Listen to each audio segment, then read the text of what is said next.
Rather, while of course drawing upon pre-capitalist social forms as well, peasant community was a way of mitigating the worst excesses of capitalist exploitation of agrarian labor by engendering mutual cooperation among the peasants. Such mutual aid included promoting literacy and broader education, provisions for healthcare, mutual support in banking to address peasant indebtedness, promoting better techniques and knowledge of soil care and animal husbandry, setting up cooperatives, successfully pressuring the state for reservations and other welfare measures in legislative representation, education, and employment.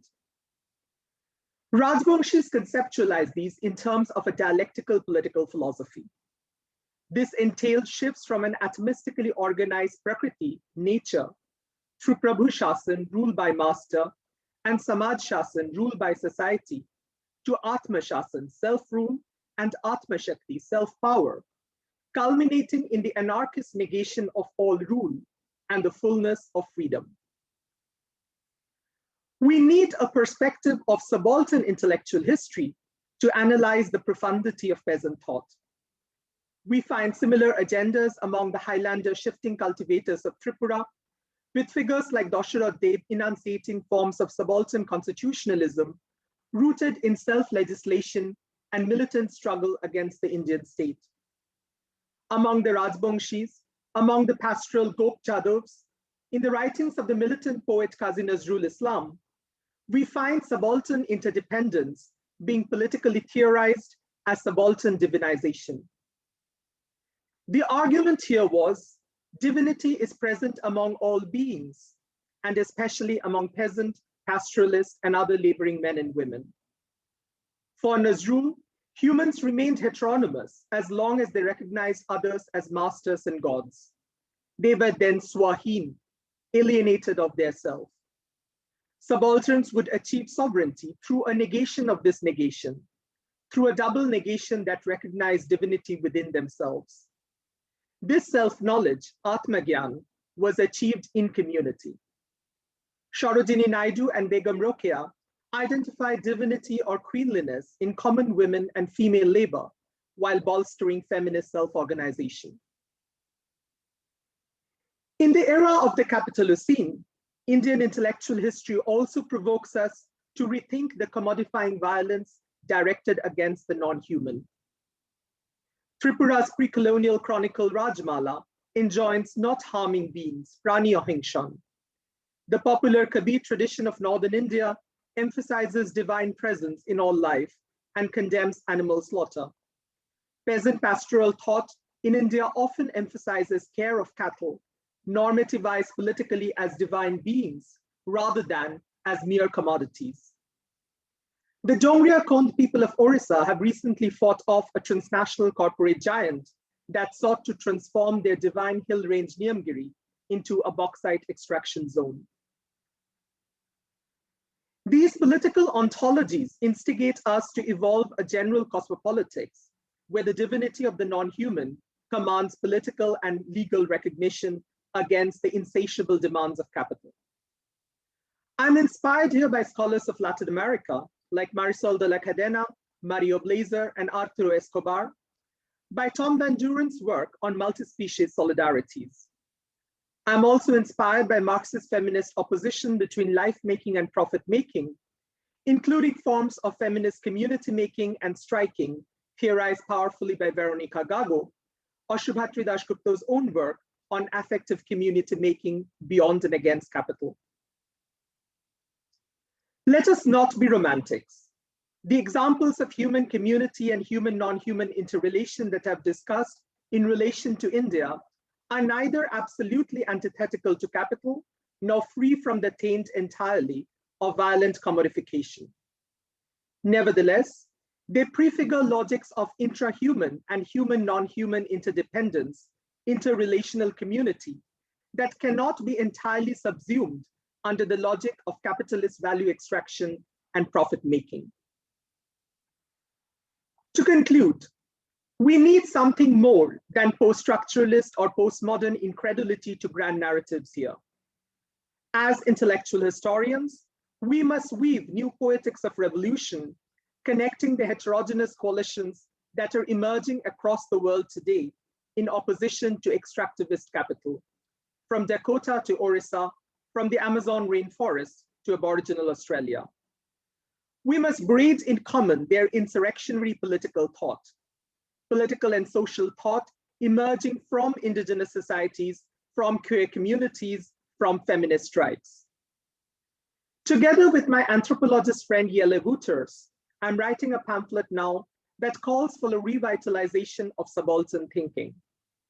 The task of subaltern intellectual history should be to learn from and energize these political communities, to ally them in revolutionary love, to fight against profit-oriented productivism, the abstraction of being into pure monetary value. Let us describe new forms of non-exploitative interdependence between beings, for freedom is friendship. In the great age of unbeing, let us presence being. Thank you.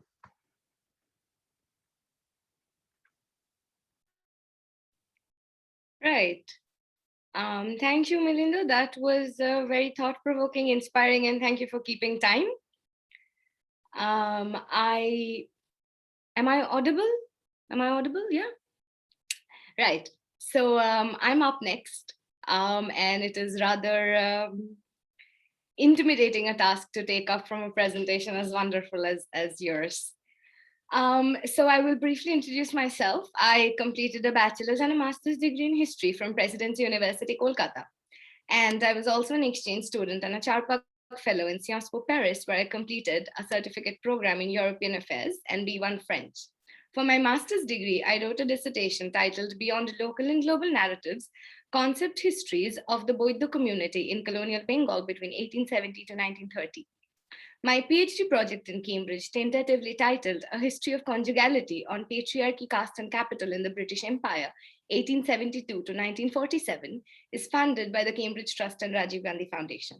And I will share today here an excerpt from that ongoing research project. So, in a lampoon titled Takar Mahatto, The Greatness of Money, written in verse form by Rajendralal Das Ghosh in 1864, the protagonist, a Bengali man, swore his allegiance to money as the omnipotent and sung its praises. He wrote, and I quote, "What is the point of my family's property if I can't sell it for money? Why would I marry when I can spend that money for prostitutes?" In another anonymously composed Bengali fast from 1870, we find a conversation between the father of a prospective bride who confessed to the matchmaker that he was hoping to get his 11-year-old daughter married and earn some money out of the deal since the economic condition of the family had deteriorated. Another fast from the same period described a story where the matchmaker, in exchange of a certain percent of dowry money, hid from the bride's family the vices of the prospective groom, such as his regular visit to a courtesan. Therefore, we can see that in Bengali fast literature from the turn of the century, a common thematic trope which emerged was this association between the centrality of money emerging as the universal repository of value on one hand, and a resultant ethico-moral deterioration in Bengali Hindu society on the other. This degeneration was conceptualized through the changes and transformations which were observed within traditional institutions such as Hindu marriage. This evening, I will briefly expand on the nature of these changes and what these discourses tell us about the nature of colonial capital. Through that, I will tie these questions together and make some comments on a conceptual history of Hindu marriage in British Empire, and hopefully think through the ways in which it can prompt a fundamental shift within the methodologies of contemporary intellectual history writing. The primary point of transformation described in these narratives was the formation of the marriage market, Bier Bajar, Bier Haat in Bengali. It was generally identified as the space within which practices of voluntary and virtuous notions of exchange, denoted through categories such as Purnolab and Dan, meaning donation, which was reiterated to be the norm in the past, had now taken the form of exploitative abstraction or ottachar in Bengali in the present. For describing the present state of Hindu marriage in colonial Bengal, most of these authors used categories such as market value or bazar dor, price or mullo, and greedy extortion or khain. using them to clearly identify the marriage market as the space within which the conditions of matrimony became quantifiable, and the bride and the groom hence represented commodities of exchange rather than effective human beings. This commodification within the marriage market was facilitated by the matchmaker, the ghotok. Matchmaking or ghotkali, or the task of arranging a marital union amongst elite Bengali Hindus, both upper class and caste, was traditionally performed by men who were genealogists. Since caste ties were one of the main determinants of matrimony, the knowledge of the intricate system of caste and family networks and genealogies, which were the primary determinant of a possible marriage, was considered absolutely necessary for the matchmaker. His knowledge of caste networks would also have to be of a practical kind, one that would enable him not only to formulate a match, but also to facilitate a marriage by providing ritualistic correctives if any were required. It is very interesting to note that in most of these tracts on marriage, which list the function of the ghotok, they remain completely silent on the caste or gender identity of the matchmaker. Two aspects which were constantly being debated in other genres of print literature in Bengali at this time. When these absences are therefore juxtaposed with some of the pieces in the other literature on the role of the matchmaker, it indicates quite clearly how the professionalizing of matchmaking as an occupation under colonial political economy resulted in some clear departures from what was perceived as pre-colonial elite vocation in 19th century Bengal. This divergence between the idea of a pre-colonial past where the ghotok fulfilled the above-mentioned range of roles and the present where their role had presumably transformed considerably characterized a specific form of degeneration in the minds of elite Bengali Hindu males. In their understanding, this degeneration was essentially colonial, accompanying the advent of the British in India. According to the Survey of Calcutta conducted in 1876, the ghotok was classified under class 3 occupation as persons employed in personal office, but not servants of individuals. What this classification very interestingly illustrates is that the practice of matchmaking in late colonial Calcutta was then a profession, a way to earn money for sustenance in the city. The matchmaker had therefore become a part of colonial economy. Their caste obligation and religious function still existed, but it was now alongside the economic pursuit. Although ideally the role of the matchmaker had many caste-based obligations, in practice it was a service provided by individuals, irrespective of caste and gender, in exchange for money. In the larger Bengali print literature, the gender of the ghotok, the matchmaker, was extensively debated. And these debates were a part of the anxieties related to the transformations caused by colonial capital, where women becoming independent, financially or otherwise, was deemed dangerous. It can be gathered based on regular pieces in Bengali periodicals such as Prochar that the elite Bengali Hindu male feared that female matchmakers had outnumbered male matchmakers in late 19th century Calcutta.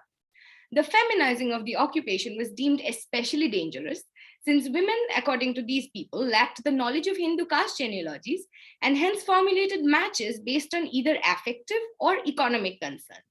If marriage became determined by economics, that is ortho, denoting wealth, or affect, that is prem, instead of caste, denoted through kul, bangsho, and gotro, then these commentators feared that it would result in crumbling the sacred, religious, and spiritual basis of Hindu matrimonial practices. They reported cases where the prospective bride and groom bribed female ghotoks in advance so that they would formulate the relationship as a suitable matrimonial match in caste terms to the family and circumvent any possible objection from the family to the marriage.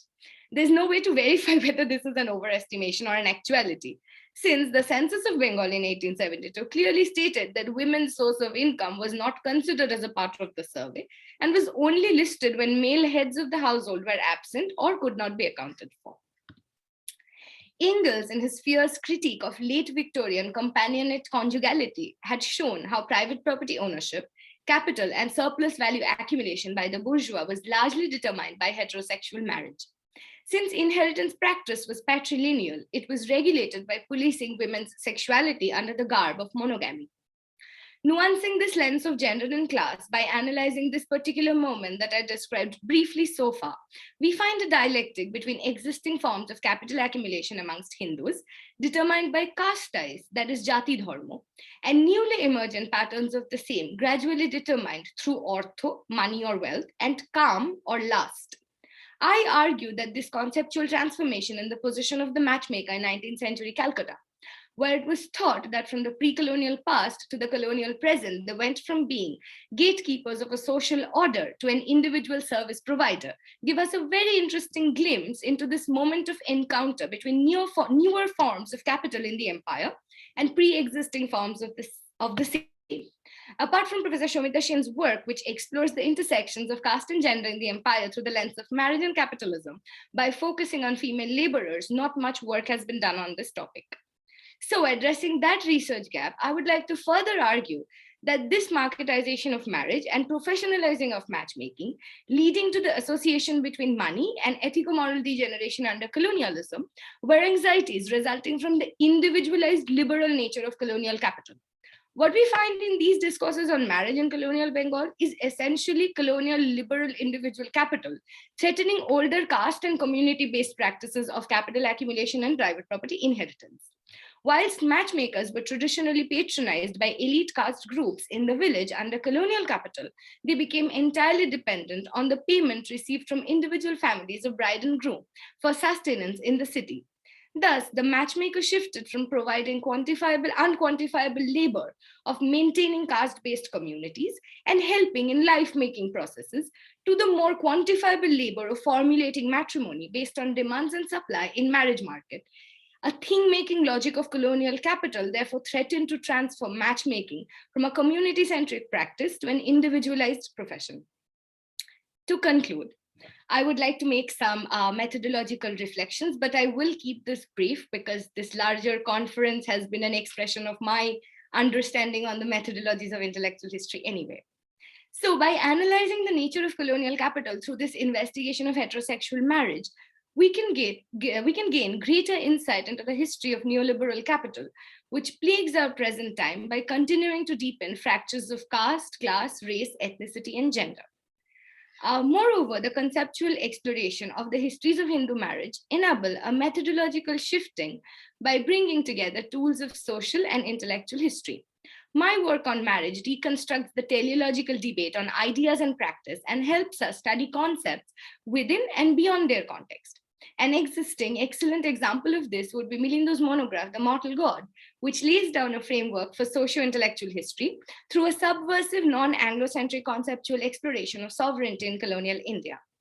These methodological shifts provide crucial insights on the ways in which one can move beyond the elite bias in existing formulations of political thought and intellectual history, from focusing exclusively on those ideas formulated by bourgeois elite men, writing in Anglo-centric spatio-temporalities, to those thinking in diverse registers, diverse languages, and diverse locations.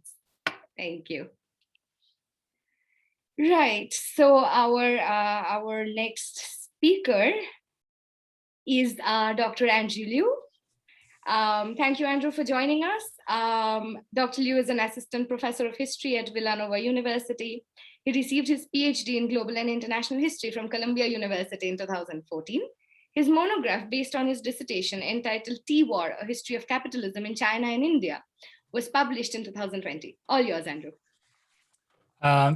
Yeah, so thanks, Shuvatri, for this generous invitation, and thanks everyone for attending. My comments will be probably more casual. I wanted to talk about, obviously, just using my own research as an example of some questions or some methodological choices in terms of thinking about political economy through intellectual historical methods. And I'll talk more about this in the context of my work, which Shuvatri just mentioned, which looks at the history of the tea trades of China and India across the 19th and 20th centuries, drawing very much upon the work of Professor Samita Sen, right? And also drawing upon the work of Andrew Sartori. And from the subtitle, you could tell that this is not a book primarily about intellectual history. The subtitle is, this is a history of capitalism. So intellectual history was something that I came to along the way in trying to think about this broader question of what is capitalism in this part of the world and how can we discern it in a way that is different than the sort of traditional methods. Brief background, although it's not that super relevant for this roundtable. The history of the tea industry in 19th and 20th century, China and India was either number one or close to number one in terms of the major export commodities of these parts of the world at the time. Perhaps more workers were attached to these industries than any other industries in this part of the world. And this is a connection, of course, that dates back to the Opium Wars and the opium for tea trades in the early 19th century. Now, the problem was this, that, even though these parts of the world and this industry seems very much attached to global capitalism in a generic sense, right? The traditional historiography really would sees capitalism or equates capitalism with industrialization, which requires spectacular markers of either technology, mechanization, or proletarian class formation, right? And those are kind of the two kind of easy ways to identify what capitalism looks like.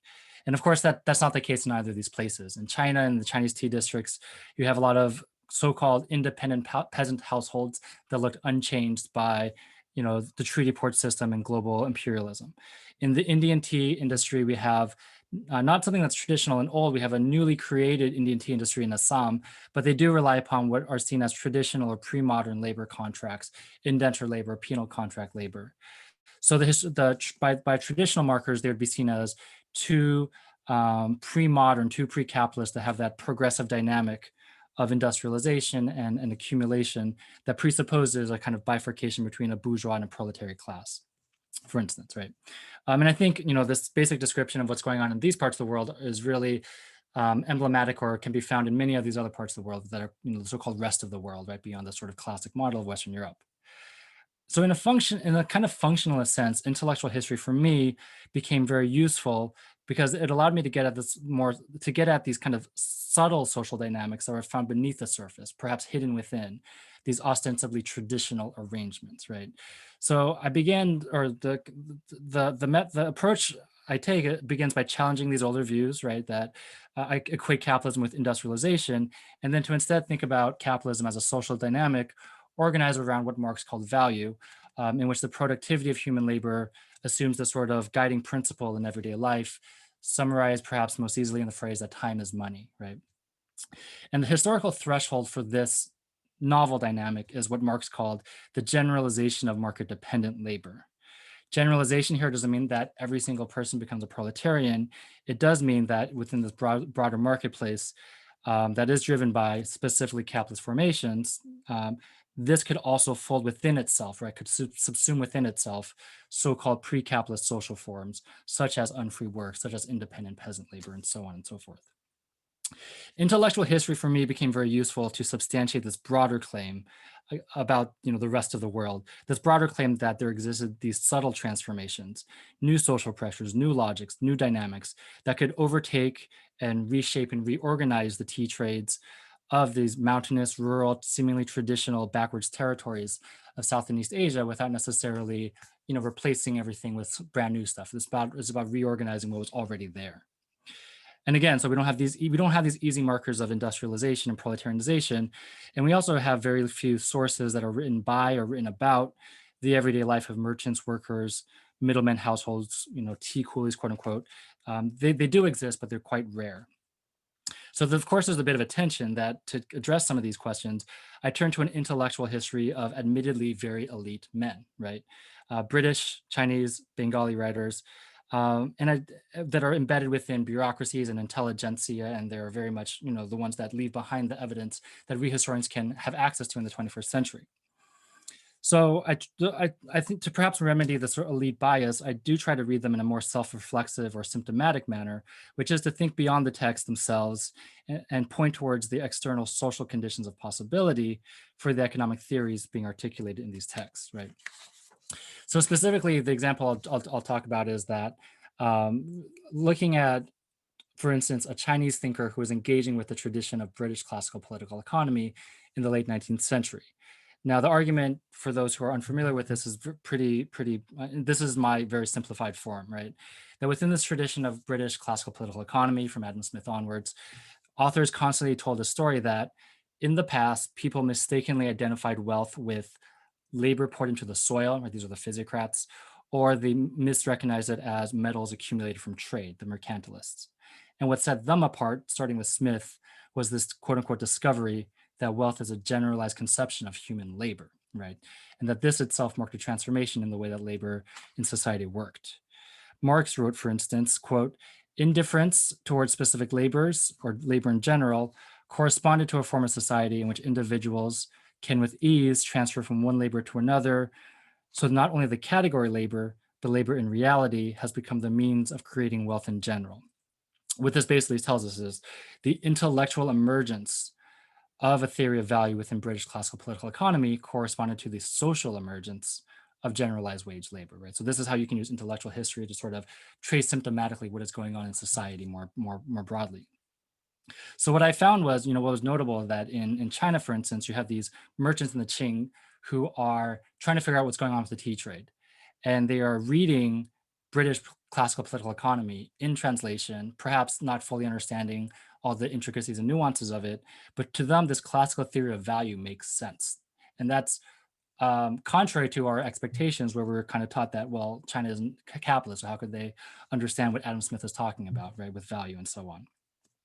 Specifically, I look at one thinker, his name is Chen Shi, who in the 1890s is reading, this is a kind of a translation history where I think unbeknownst to a lot of the historiography, he's reading in 1895 a translation of Henry Fawcett, who I believe is either Oxford or Cambridge, I'm not sure which one, who is a student of John Stuart Mill, who is of course crystallizing the sort of common sense of what political economy looks like by the middle of the 19th century.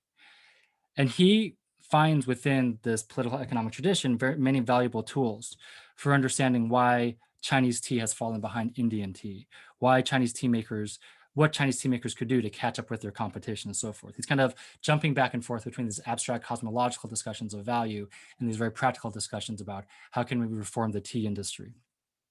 And in doing so, he does his own kind of 2 to 3 step move of challenging older physiocratic values within the Chinese tradition of what is known as Qing statecraft, and challenging mercantilist views that became popular in 19th century post-Opium War China. So he's kind of going through all the same steps, right, that the British thinkers were doing as well. And he winds up landing upon, this idea of value that's animated by the substance of human labor in general.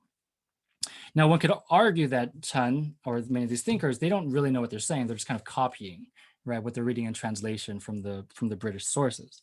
And this is where I think the question of not just transmission, but also plausibility is important. I found instructive, Andrew's work on this question of the plausibility of these intellectual forms in radically different social situations, for instance, in Bengal, in his work. So in my work, I quote, from Andrew, arguing that there is a history to be told about the very availability, plausibility, and purchase of political economic concepts as modalities of claims making.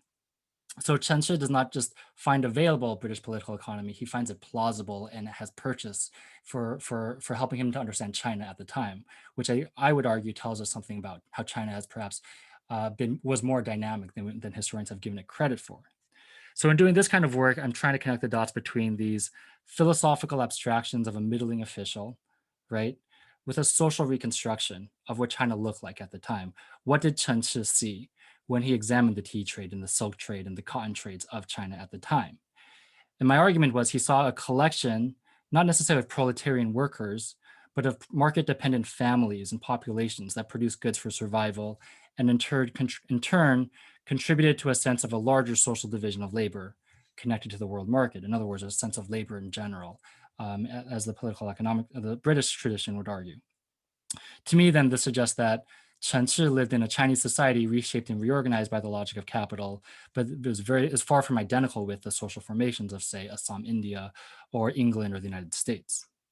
And the broader argument here is not just that anyone living in a so-called capitalist society will articulate some sort of abstruse theory of value along the lines of Adam Smith, but it is to say that this abstruse theory of value articulated by Smith and the political economists would only make sense to people living within a society where wage labor had become increasingly prevalent, if not predominant, right? So it kind of becomes a condition of possibility for these intellectual historical concepts to kind of stick, to have purchase in these social formations. So more broadly then, what I'm using intellectual history for in my project was to allow us to connect an intellectual history with a social history of labor and everyday economic life in those societies. Admittedly, the authors I look at are elite men, higher in these bureaucracies, in these intelligentsia circles, but they can be used as a supplement to help understand the histories of a not more anonymous, non-elite woman, family, ethnically and geographically marginal groups in these societies. And in that case, it could be used potentially then to kind of open up the canon and the archives in the way that, you know, Shuvatri has asked us to think about.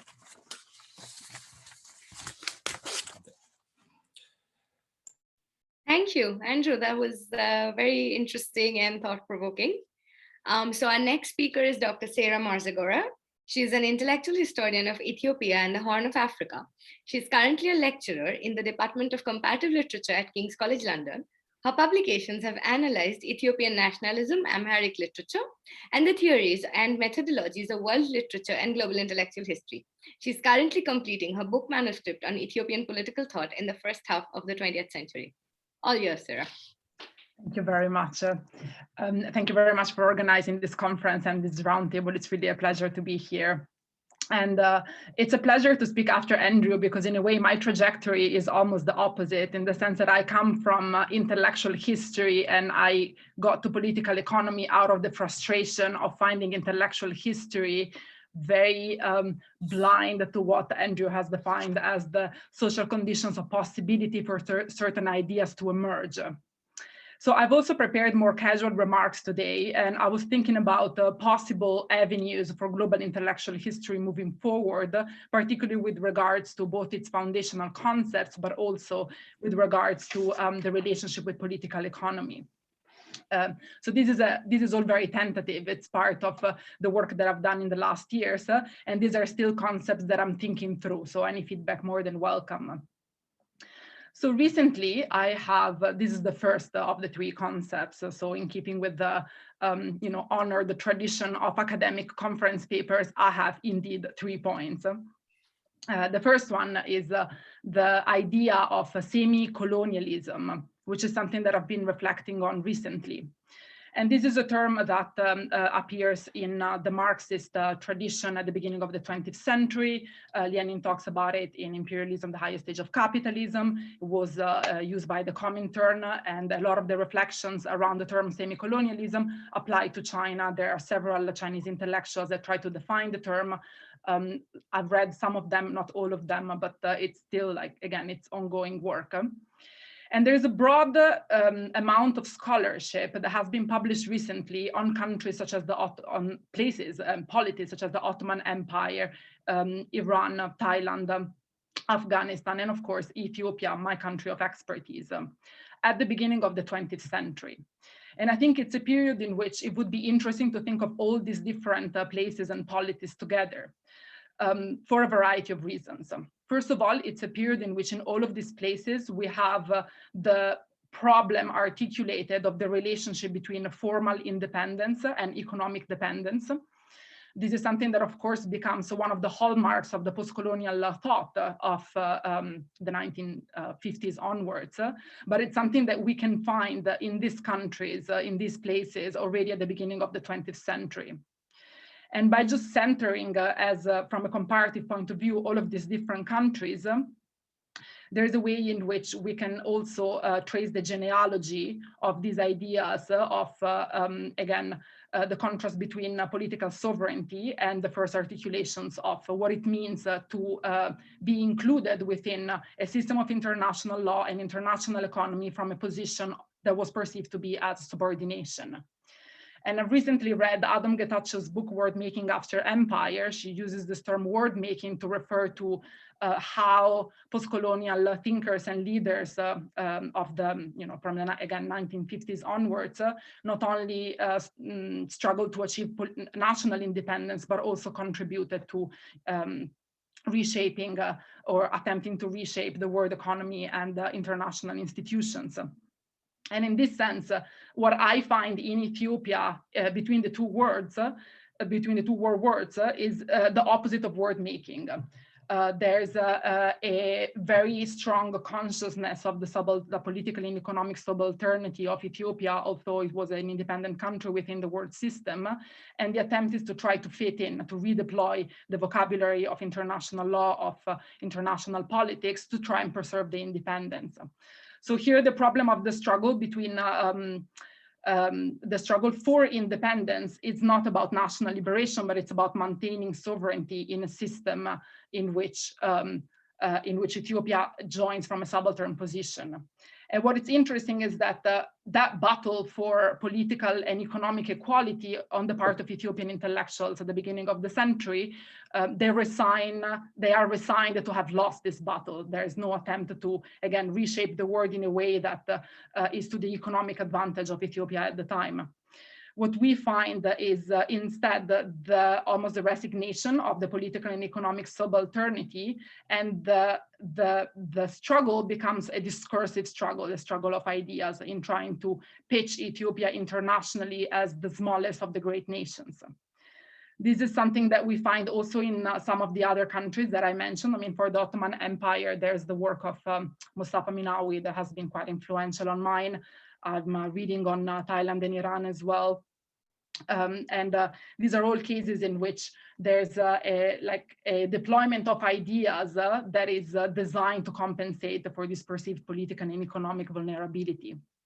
And this area of research is something that for me it's quite interesting because it allows me to connect imperially the European imperial history with the history of sub-imperialisms in all these different countries.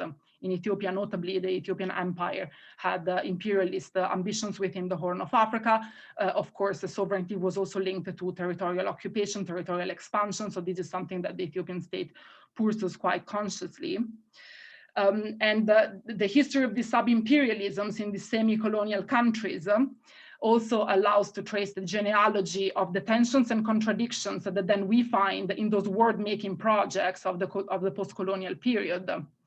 So again, when it comes to Pan-Africanism, Ethiopia joins the Pan-Africanist movement, but because it had pitched itself as one of the smallest of the family of the great nations, then the integration within Pan-Africanism and the support for the Pan-Africanist struggle has always been fraught with several contradictions. So again, this genealogy of the positioning of these countries in the interwar period in a way also allows us to look forward to what would be the contradictions of projects such as the non-aligned movement, tricontinentalism, Pan-Africanism, and what Adam Getachew calls the Black Atlantic world making. The second of my points is on something that is related to the first one, and it's on some conceptual categories of global intellectual history per se.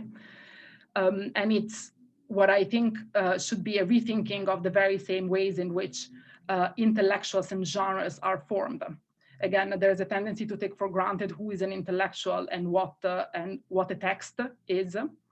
But I think that there are so many possibilities to rethinking the emergence of the function of the intellectual in society and of genre as a way to mediate between author and public in this global context based on, for example, the commodification of intellectual labor and on the emergence of new forms of textuality that go, for example, with the new parameters of international law and so on. And for the intellectual history of who is an intellectual, I think almost daily to something that Gramsci said about countering the distinction between manual and intellectual labor. He says every man is an intellectual, just some have a function of being intellectuals in society. And so for him, of course, material labor is in itself, has in itself an intellectual content. Something that I was thinking about is to what extent this material history can also be incorporated within intellectual history. And in general, thinking about the emergence, the social codification of the figure of the intellectual allows us not only to draw the history, the comparative history of the commodification of intellectual labor, but also the emergence of these new forms of expertise. What is this new political economy of knowledge production in which certain forms of knowledge are valued over others? In Ethiopia, there is a very extensive and protracted discussion over whether those who study, for, let's say, agriculture have the same intellectual credentials as those who study poetry. So there is this whole discussion about knowledge that has to be useful, knowledge that is related to economic productivity, and knowledge that is perceived to be not as useful. And so this is something that is explicitly discussed. Who is the intellectual in modern Ethiopia? Who should be the intellectual? Who has the expertise? Who has the cultural capital to speak on certain matters? And for genres, I am very fond of the idea of genres and zooming in on genres. I think it's such a productive concept and really allows us to do so much. In Ethiopia, for example, at the beginning of the century, there's a whole debate on the emergence of new genres. And all these new genres are defined in relationship to certain ideas of truth. So what is literature? It's like history, but fictional. And so these new genres are defined against one another based again on who is the intellectual, who is authorized to produce a certain genres and for which audience. And of course, this is also related to traditions of interpretation that are also part of a specific political economy in Ethiopia at the time, in which forms of, for example, institutions, again, legitimize, authorize certain forms of knowledge over others. And then, of course, there's a whole discussion regarding the forms of orality and the intermingling of oral and written forms of intellectual production, and in what ways they are related to one another, in what ways they respond to different political circumstances, and so on. But I don't want, I have a lot to say about genre, but I'm just gonna leave it there. The third and last point of my 3 points presentation is on language. So again, this is something that I think could be productive for global intellectual history moving forward. Recently I've read a lot of recent studies on the political economy of language. This is something that has started in recent years within linguistics and sociolinguistics in particular, as a way to study language, study how language is constituted as a site of possibility or impossibility, where speakers can get access to production, distribution, and consumption of symbolic and material resources. And of course, we have the work of Angie Liu in this regard, her idea that we should study the political economy of the sign and consider meaning as a form of value. And so for her, we can map the history of colonial relations as from the point of view of the way in which the unequal power relation between the colonizers and the colonized maps onto the underpinnings of translations based on reciprocity. So translation implies the idea of reciprocity. How does it work in a world in which there is no reciprocity from the political and economic point of view? But this is something that can also be related to the very same language in itself, and not only in terms of translation, but also in terms of bilingualism and multilingualism. In Ethiopia, for example, there's a whole debate on there's a specific linguistic debate over what words should be used to refer to certain concepts. And there's different regional dialects that are compared with regards to what is the dialect that expresses the right concept. And this is something that is related both to a history of institutions, but also to the history of economic power, because in some ways, those who have access to forms of language that are more expandable on the international market are also those who standardize the language historically. And from this point of view, thinking about language in these terms also allowed me, or would allow me, or hopefully will allow me to rethink the history of educational institutions that pertain to language teaching in Ethiopia. There's a very strong presence of institutions such as the British Council, the Alliance Française, the Dante Alighieri Society in Ethiopia, and the Ethiopian state developed an educational system precisely to counter the language education that was present in these other institutions. And the development of the education system in Ethiopia from that point of view can also be framed from the point of view of trying to counter the economic infiltration of France, Italy, and Britain. This term infiltration is how it was described at the time. That was supported by a specific use of language that served a particular type of trade. So this type of research, I think, could be productive in many ways. And these are, let's say, like the kind of 3 proposals, very preliminary and very tentative, in terms of which avenues intellectual history can take to think about international political economy and the global history of ideas. I'm not sure how much time I took. I hope it wasn't too long. Thank you, Sarah. Very thought-provoking presentation and very formal with the 3 points. Much enjoyed that. So our next speaker is Professor Andrew Sartori. Thank you for joining us today.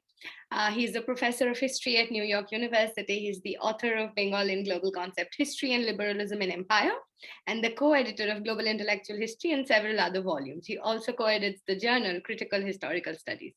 All yours, Professor Sartori. Thanks very much, Shuvatri.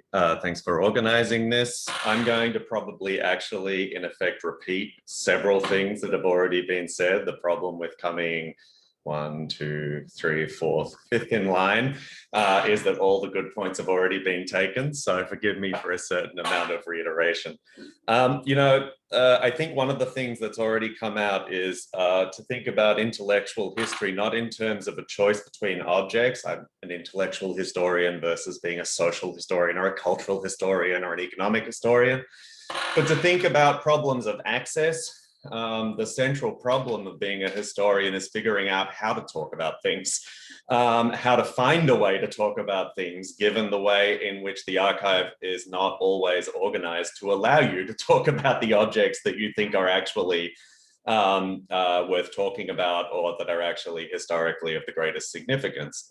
So in this sense, intellectual history might be thought of not only as a specific field with a specific object, but as a particular strategy for getting into a set of relations that can be entered through several different potential doors. And this is one that might make certain things visible. It's not as if there's any one doorway in that is going to make everything visible. We're all just touching the elephant. But, there's another way in which this is, in fact, potentially, if you want, intellectual history could be thought of as a certain kind of cultural or social history or economic history. It doesn't have to be, but it certainly can be. So in these terms, if I try to think about what is the relationship between intellectual history and political economy, one way I've tried to approach that problem is to think maybe an intellectual history of political economy is a way into the relationship between the two. That is to say, maybe the points where we might in fact find resources for thinking intellectual history as a form of social history, as a space within which we can access problems of political economy, might actually be approached through the history of political economy as such. So that's essentially, when I wrote Liberalism in Empire, I ended up framing it in terms of a problem in the history of political thought, liberalism, but, I actually conceived it as a problem in the history of political economy.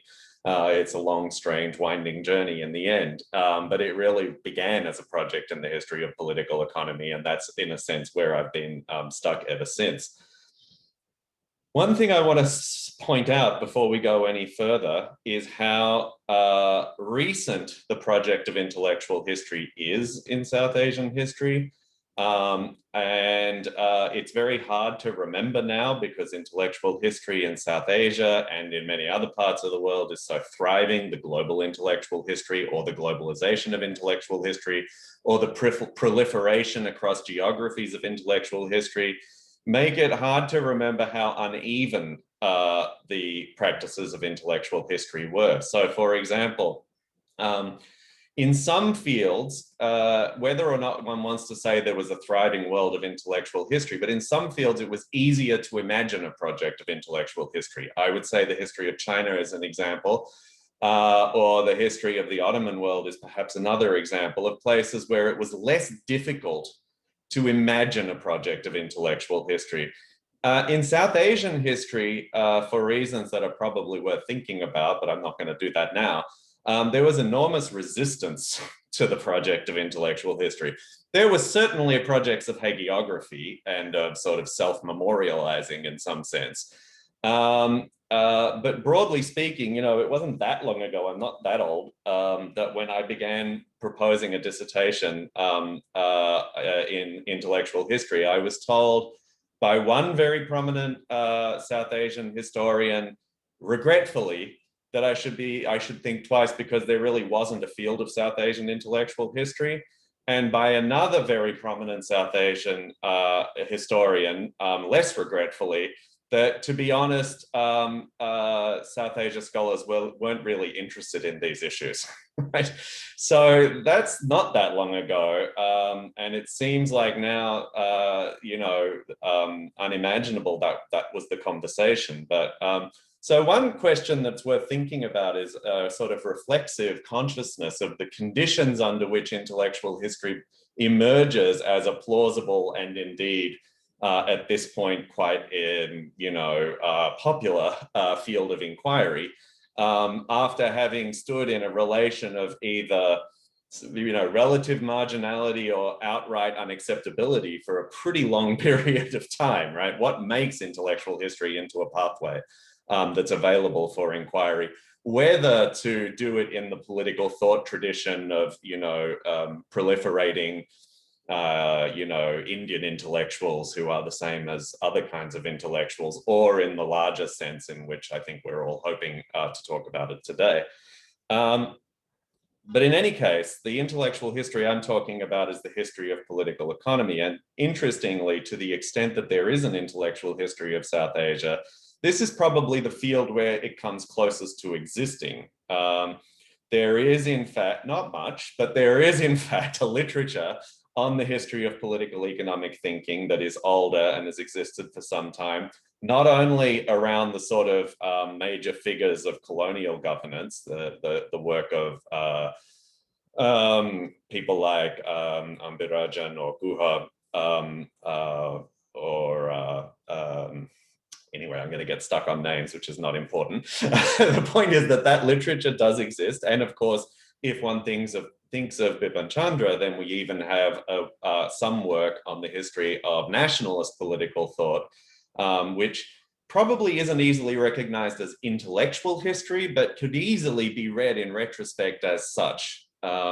So this is the space where we come closest, and it would be, again, interesting to think a little bit more about why that would be so. I think it's so in part because if one has an anxiety about intellectual history as a form of deracination, as the most, distant, unsociable forms of history, then the history of political economy seems the least threatening, since it represents a mode of thought which speaks directly to an object of great concern, which is to say the political economy of the nation.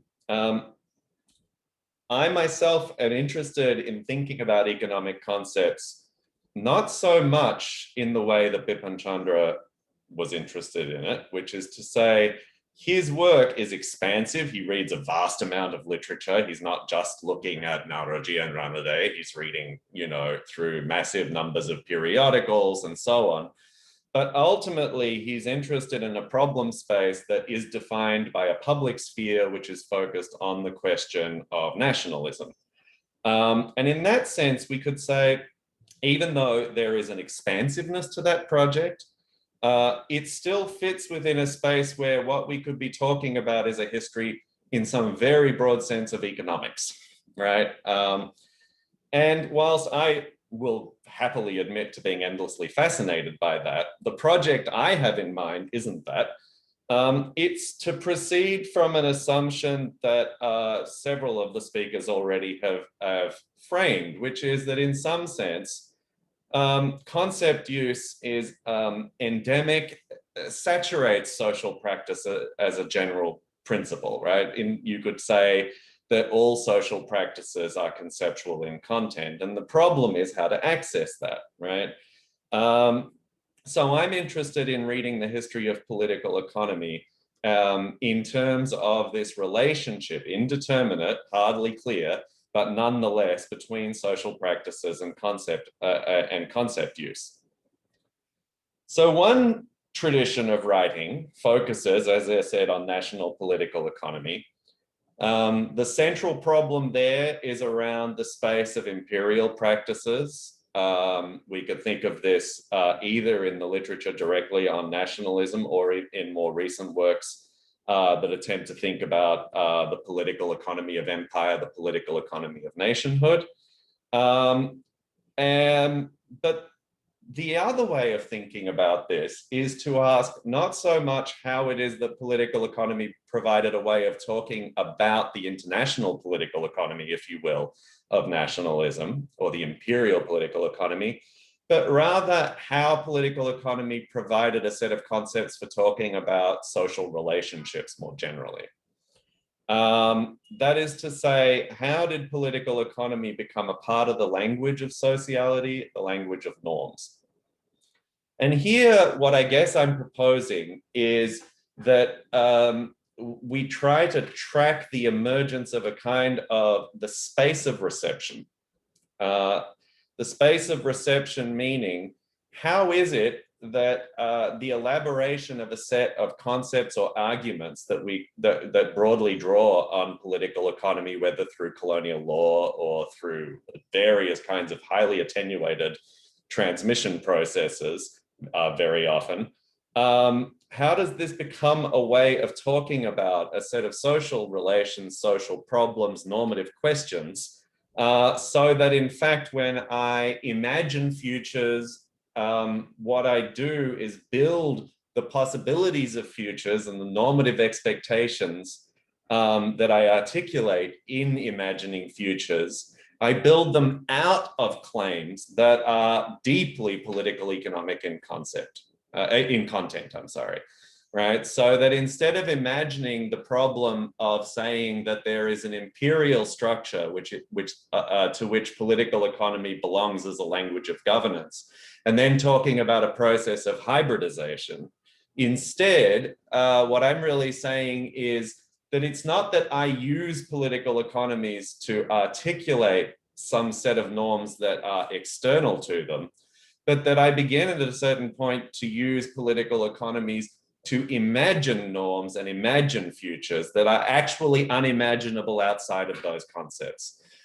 You know, from that perspective, that's the story that I was trying to tell in Liberalism in Empire.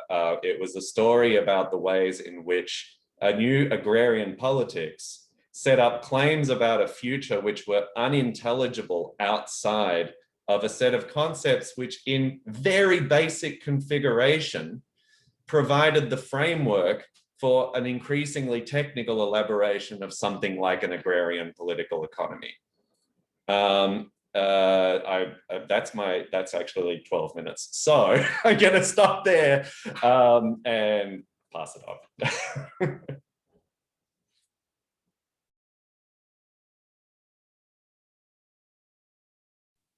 Hi, yes, thank you for keeping time, and that was thought-provoking. I'm sure we can come back to it in the discussion session.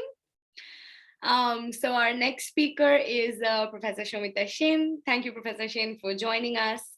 Professor Sen is the Wilhelmsworth Professor in Imperial and Naval History at the University of Cambridge. She is the first Vice Chancellor of Diamond Harbour Women's University in West Bengal, India. She has taught in the Universities of Calcutta and University of Jadavpur in India.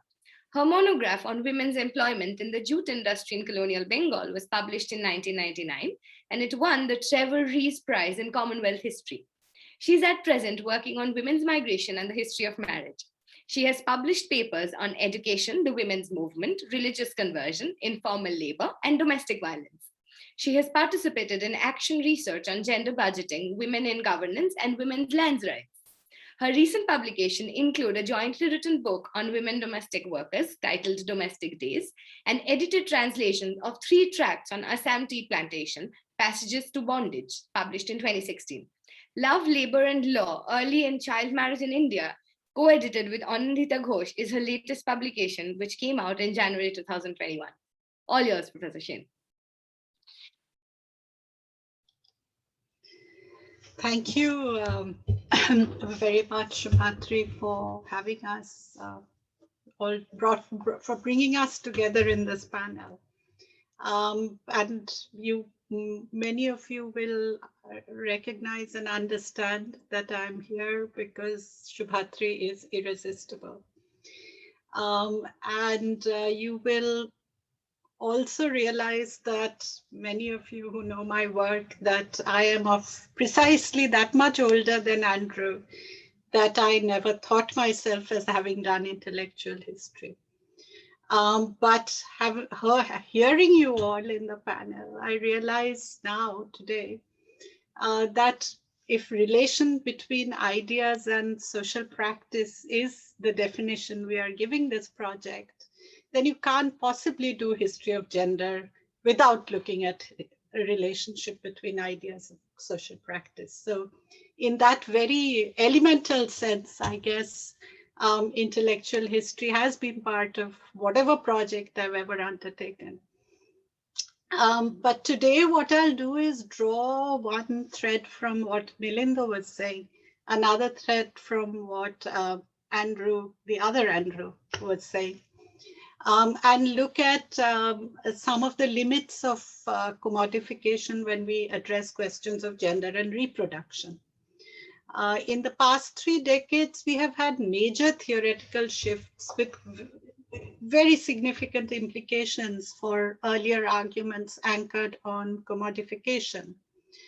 And we are very familiar with this in the context of sex work. Commodification has framed much of that debate. The face-off, for instance, between abolitionists and regulationists, which still continues, shows very clearly the limits of that framework. But today, that argument has spilled over into many sectors other than sex industry and the beauty industry, media, entertainment. But I'll look at 2 of those, which I think are at the frontier of that debate, surrogacy and care work. Now, the connection between reproduction and the colony or the post-colony has been drawn most often from Rosa Luxemburg's thesis on accumulation. Maria Mies, for instance, underlined this connection by arguing that women are like colony, but they're not outside capitalism. Capital accumulation is premised on various relations, of which wage labor is perhaps the most privileged one. The theorization of it as an outside had followed the implication in Marx's theory that reproductive labor is not abstracted labor. It did not relate to commodity production because it was not separable from the act of production. As such, it remained locked in use value and outside the domain of exchange. The inclusion of reproduction in explanations of capitalism by feminist scholars focused on non-wage workers, but also included the phenomena of wage workers, especially in the domain of reproduction. From the middle of the 20th century, however, swathes of reproductive activity has been drawn into the market. And this process has been accelerating in the last few decades. The rapid readjustment in social reproduction is at present perceived as a crisis. And current theorization suggests that older binaries are collapsing, increasing blurring between use and exchange and between production and social reproduction. So in this context, in this sort of very fast, dynamic theoretical context, to how do we envision, for instance, surrogacy?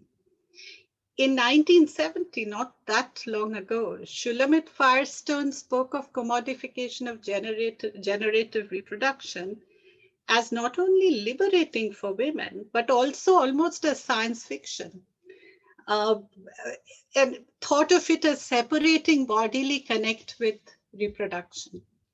So we have not reached quite that point yet, but the singularity of the bodily connect has been breached.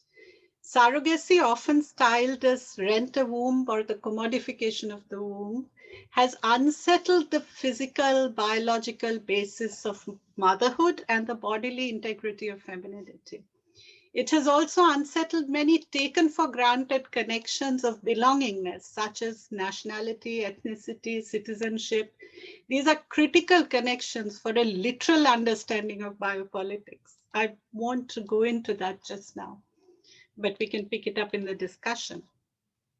Kumkum Sangari, in her book in 2015, draws a parallel between surrogacy and natural resources, linking the cyclic reproduction associated with nature, the regenerative use of natural resources.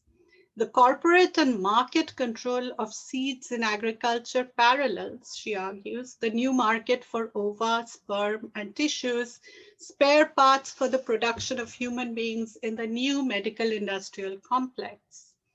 There is thus a disaggregation and a redistribution of reproductive functions, processes into the genetic, the gestational, and the social, and into labor and its end product.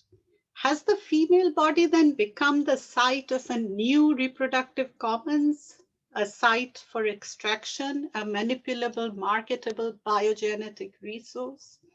If women's bodies are not confined to generational reproduction,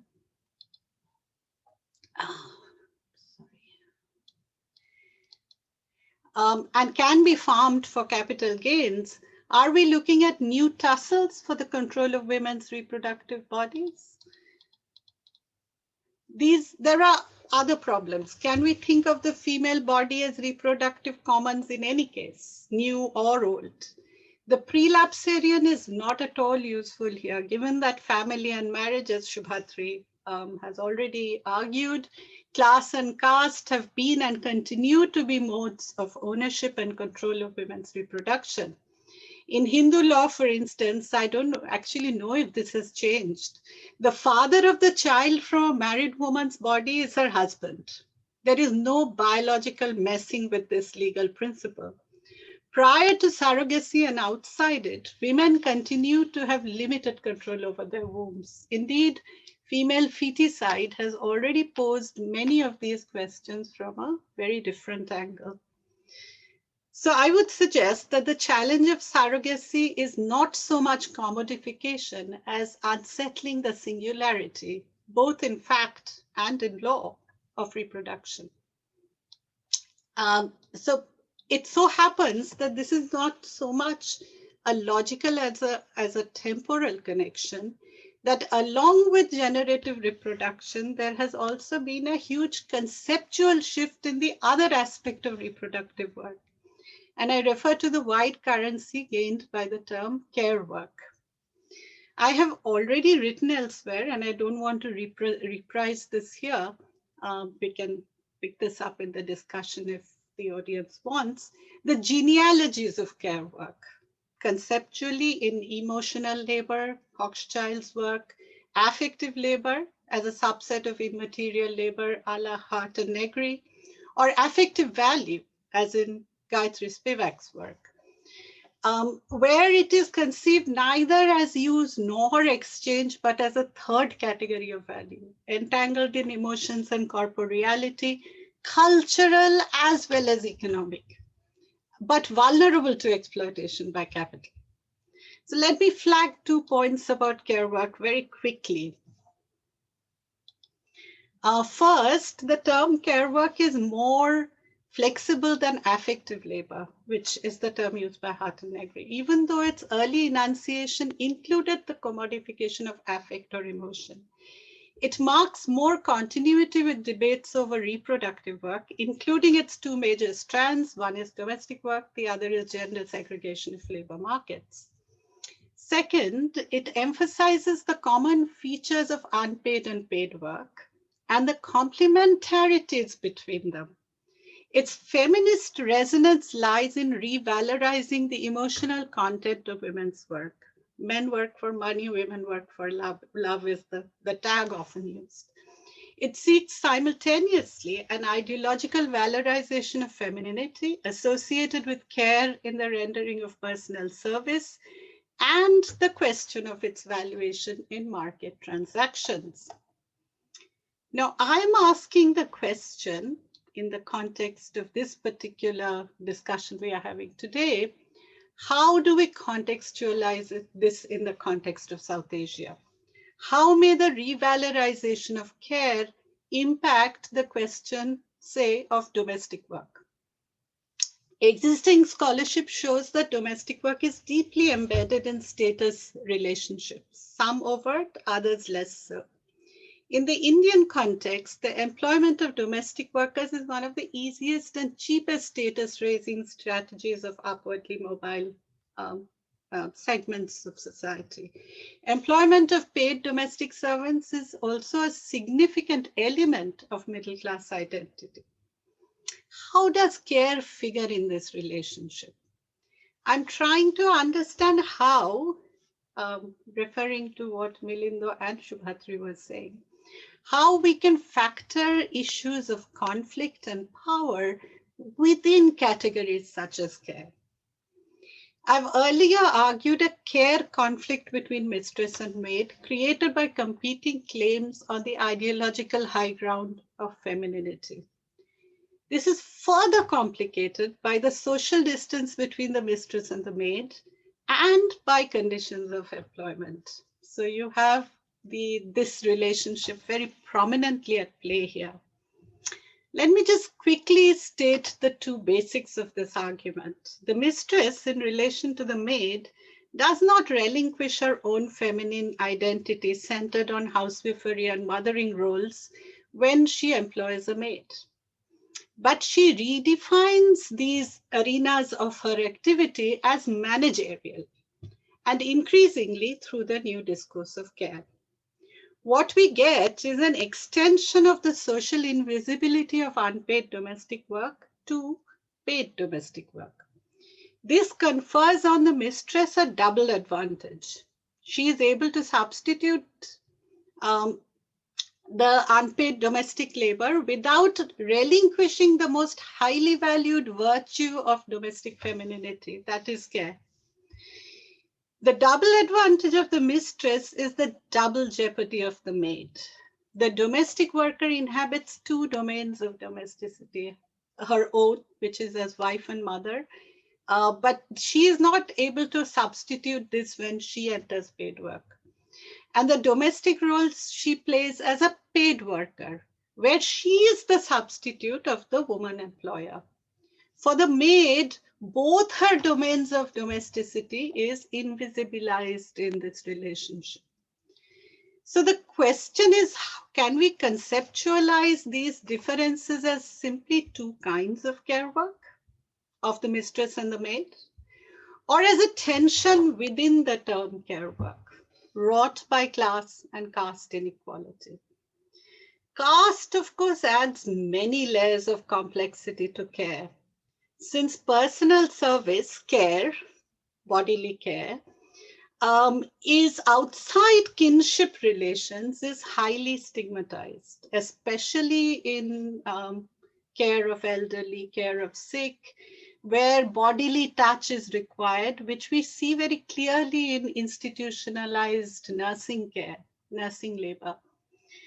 So class and caste do not necessarily work in convergence in all situations.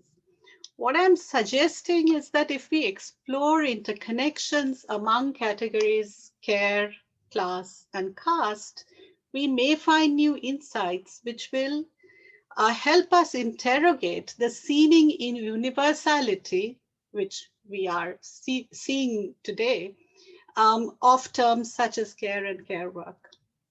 To return to commodification then, such a framework would mislead, in fact, by obscuring the translations of local and global in the way these relationships work.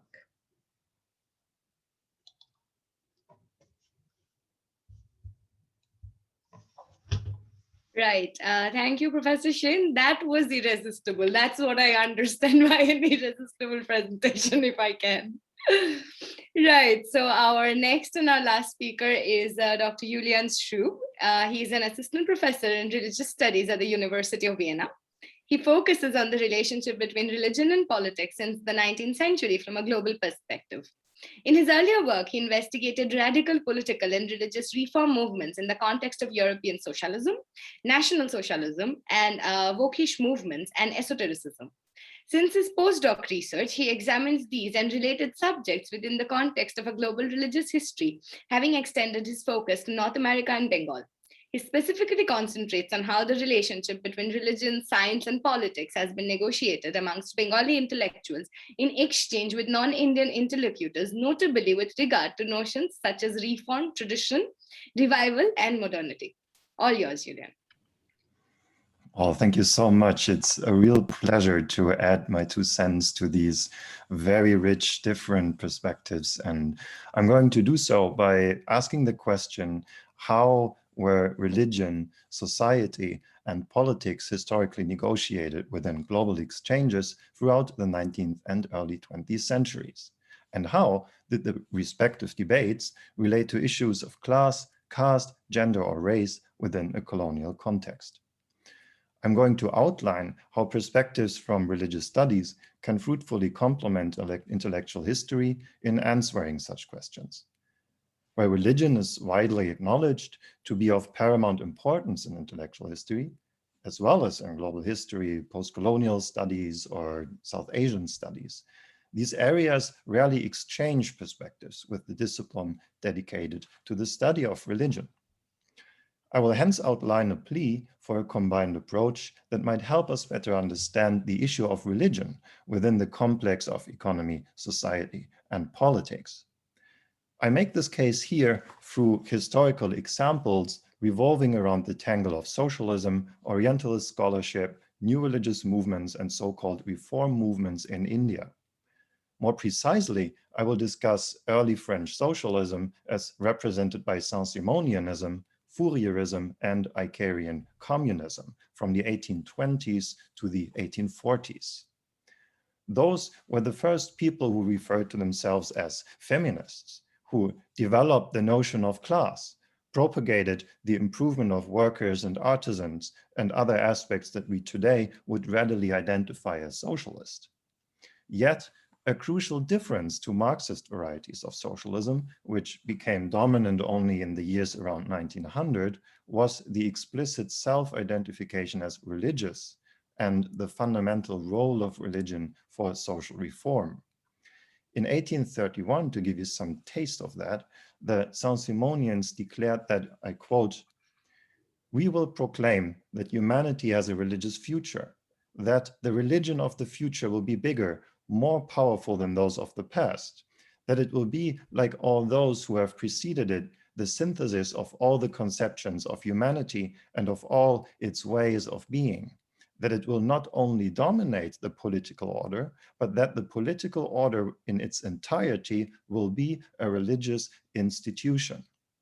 End of quote.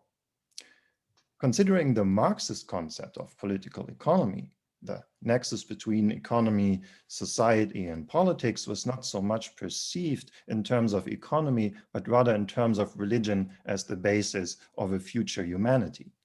A circumstance that can be illustrated by the fact that the leading class in the ideal Saint-Simonian society were not the industriels, those who produce goods, to put it simply, and unfortunately for us, also not the savants, the scholars, but the prêtres, the priests, who were regarded as identical with artists.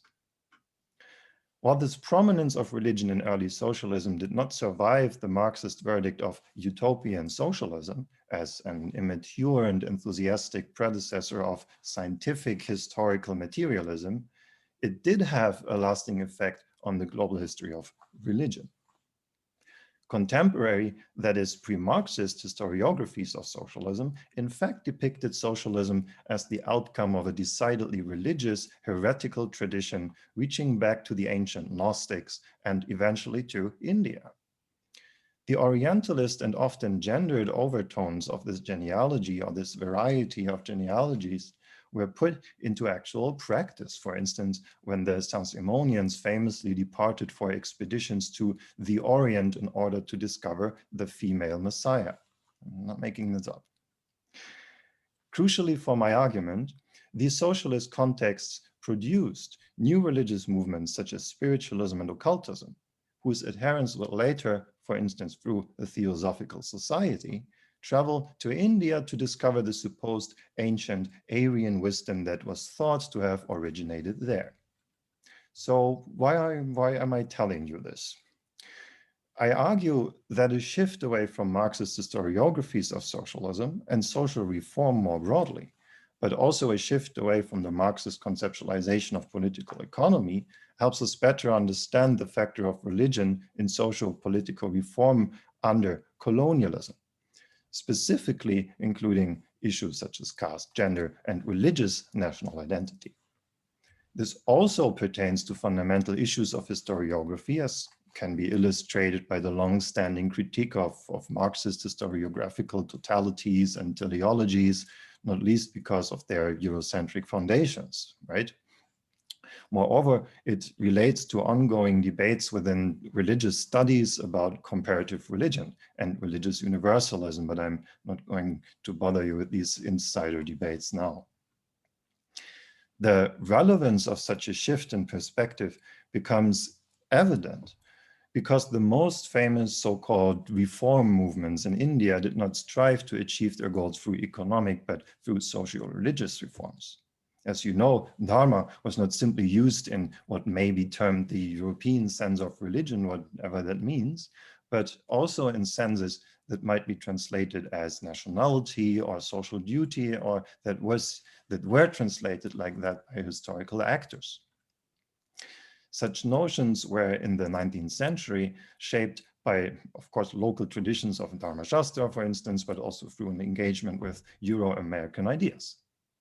At some point, these included not so much Marxism, which at the time was only a set of socialist currents among others, but with currents such as positivism. And here I should highlight that Auguste Comte had been Saint-Simon's secretary, with a direct line running from Saint-Simon via Comte to the famous sociologist of religion, for instance, Émile Durkheim. In any case, notions of a future religion of humanity directly emerged against this background and were renegotiated within Indian context in diverse ways. This happened also through exchanges with Christian reformers, for instance, Unitarians and Transcendentalists, who were closely affiliated with, for instance, the Brahmo Samaj since the days of Rammohan Roy, and in turn influenced by early socialisms. Their religious universalism shaped the emergence of comparative religion and religious studies themselves, and it informed reformist programs revolving around caste, gender, and class. It is also represented by politically influential movements of the late 19th century, such as the Theosophical Society. The crucial point is that the examples I have outlined are usually viewed and studied in isolation, while in fact they were entangled within these global debates about the origin and meaning of religion, its place in society, and its relationship to science and nationalism and social identities. This tangle poses a historiographical challenge, well, many, but not least the specific one, because of its many ambivalences, contingencies, and contradictions.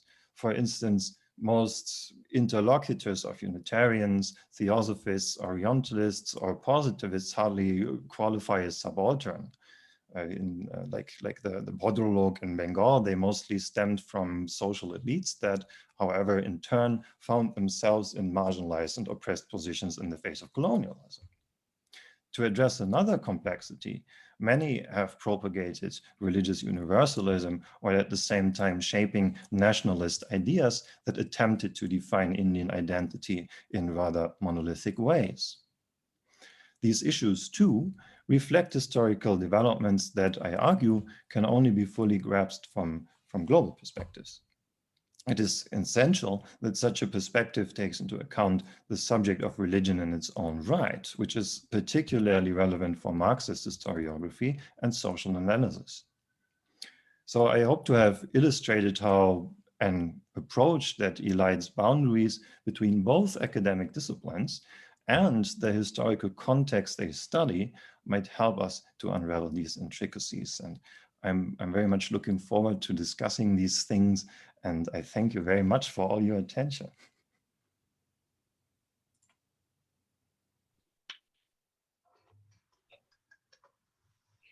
Thank you. That was lovely and in good time. So that makes me very happy as the moderator of the session.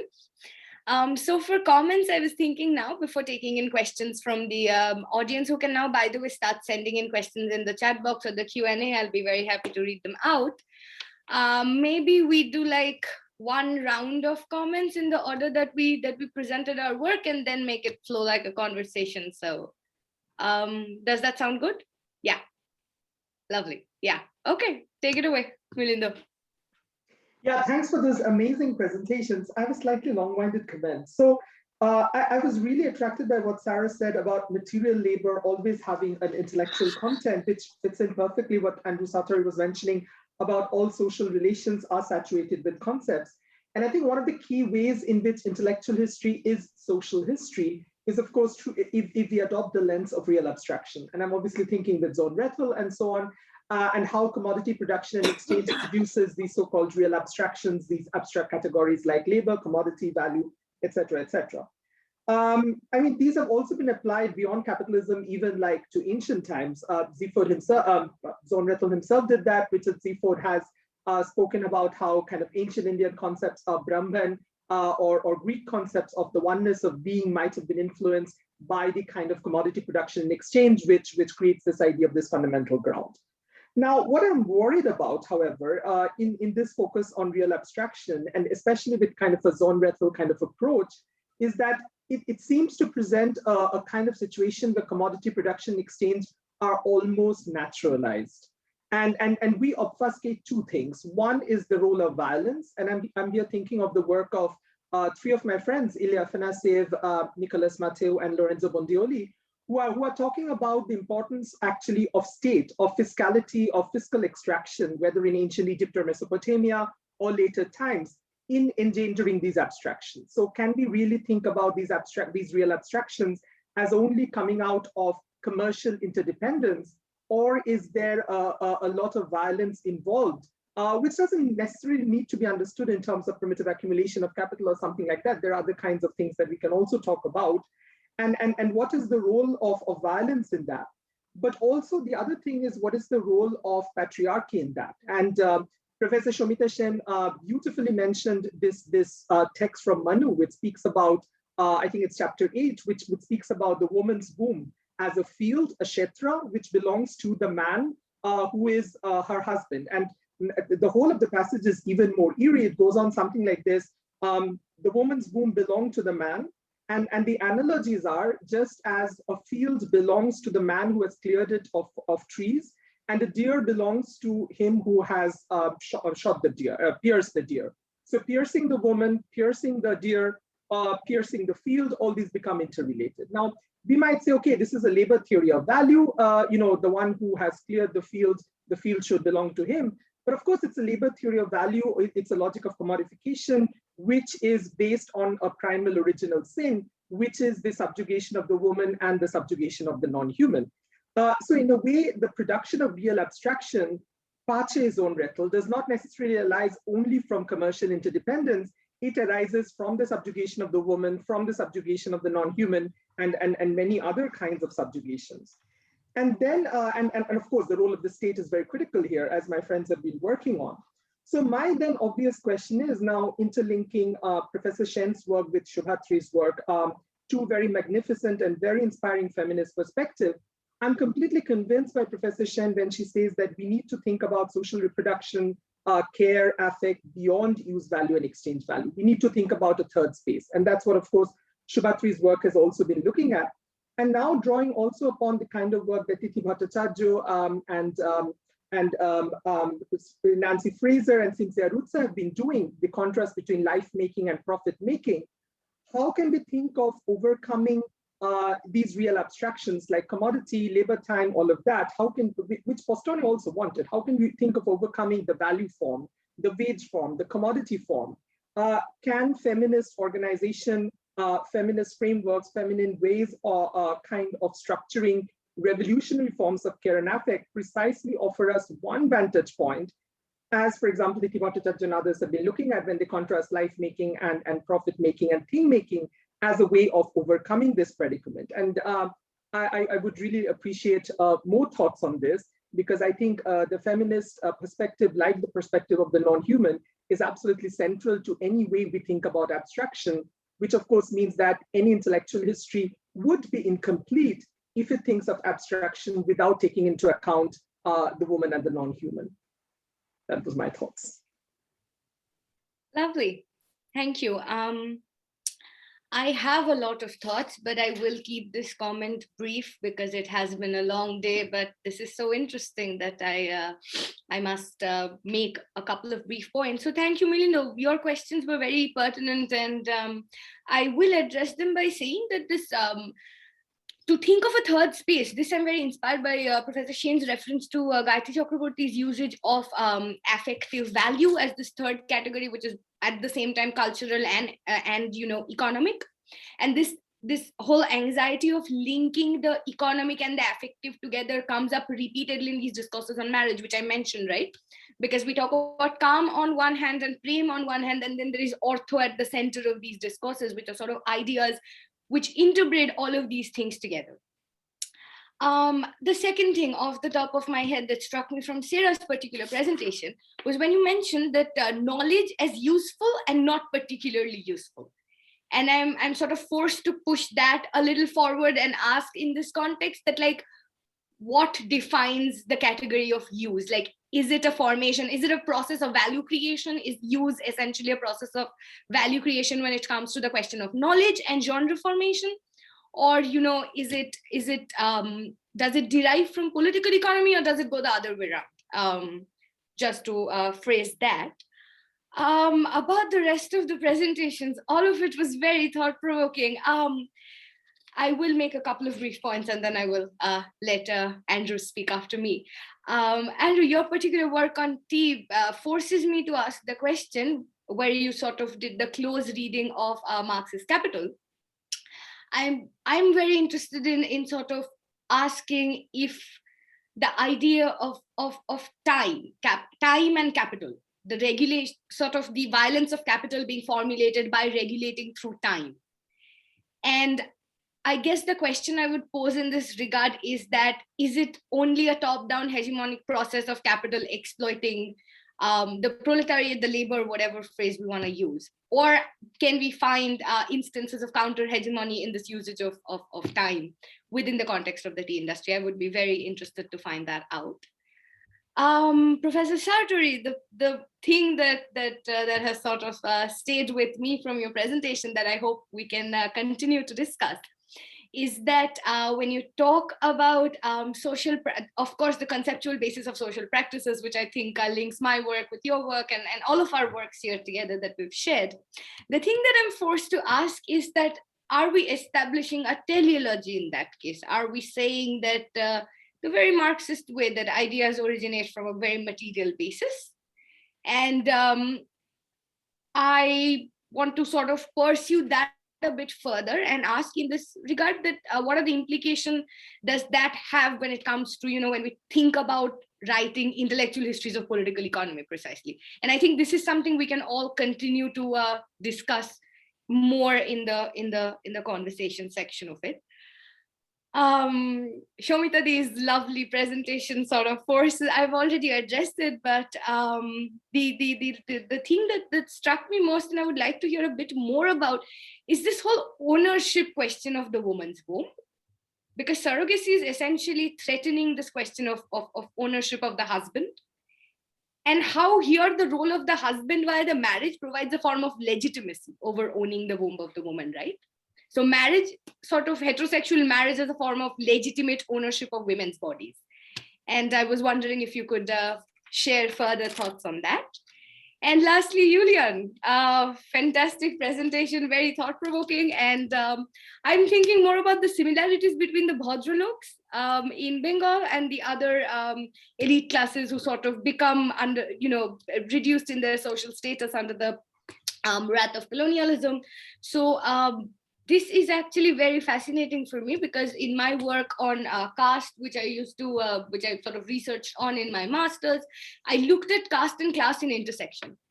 And I'm wondering if one has to think of the Bhadralok in a global context, not in the way we usually do, where Bhadraloks travel all over the world and make Bengal global, basically, but essentially trace points of similarities with other groups in other parts of the world. In that case, what tools does a global history methodology leave us with?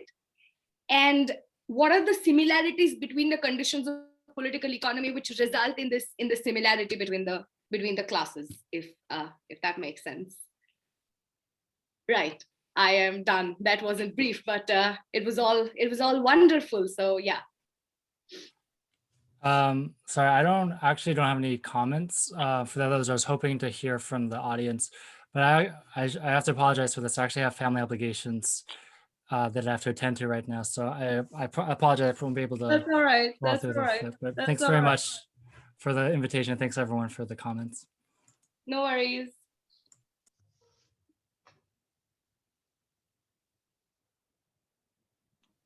Yes. My turn, right? Okay, good. I still have the alphabet nailed. Good. It's a good beginning.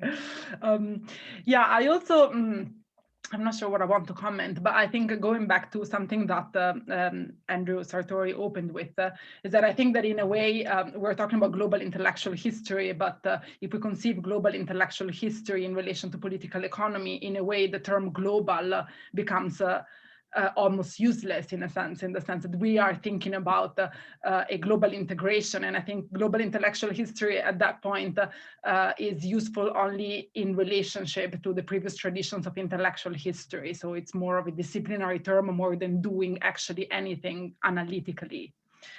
And Shuvatri, your comment on the debate in Ethiopia about useful versus less useful knowledge. Of course, the difficulty here is trying to read the changes in the political economy of Ethiopia into what the intellectuals were saying at the time. This discussion is mostly presented from the point of view of the sources as a competition between different intellectuals for the public sphere. So I think I've been reading it from a sociological point of view, and I know that maybe I can push the conceptual aspect of it a little bit further, but it was essentially it mapped onto figures of these, let's say, intellectuals that weren't from an aristocratic background that rose to power through the new government schools and trying to place themselves within the political sphere against other intellectuals that were from more aristocratic lineage. So I think that a lot of the discussion has to do with the class competition between different figures that were professionalized in different ways. Of course, inside the debate, there is probably a deployment of concepts of use that derive from the particular historical moment, but the debate is not, I haven't looked into it to the point in which I would be sure about how to interpret it in answer to your question.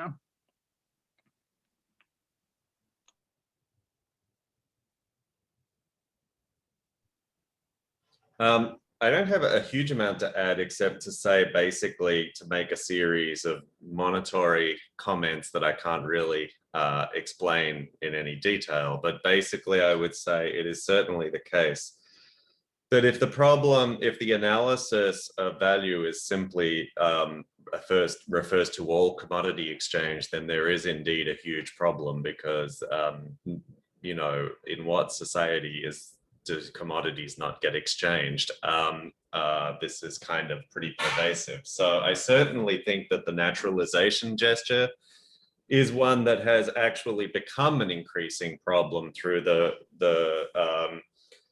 resurgence, not only in the neoclassical kind of tradition where the Austrian impulse to think of economics as a universally applicable model of psychology, but also in the sort of more recent ways in which the divergence question has been posed, where sort of neo-Smithian emphasis on growth has become absolutely central, as well as a Malthusian emphasis on bottleneck.